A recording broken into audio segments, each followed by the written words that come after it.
Seorang pria nyaris disantap buaya saat membersihkan daging kurban di Sungai Batu Licin, Kabupaten Tanah Bumbu, Provinsi Kalimantan Selatan pada Kamis 29 Juni 2023.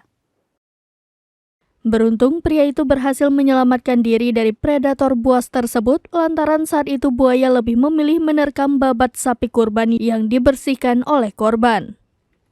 Dalam video tersebut, perekam memperlihatkan kondisi pria itu setelah sempat disambar oleh buaya. Terlihat dalam rekaman itu, celana jeans berwarna hitam yang dikenakan pria itu tampak robek di bagian paha. Perekam juga memperlihatkan luka ringan yang ada di bagian sebelah kiri paha pria itu. Predator buas terlihat diam tanpa reaksi apapun di pinggir sungai. Pria ini lantas merekam buaya besar yang masih berada di tepi sungai. Buaya tersebut terlihat tenang di aliran Sungai Dangkal. Tampak buaya tersebut berenang menuju jeroan yang masih ditinggalkan. Demikian informasi terkini Syederalun. Saksikan terus berita lainnya di kanal YouTube Serambi News, website dan Facebook serambinews.com.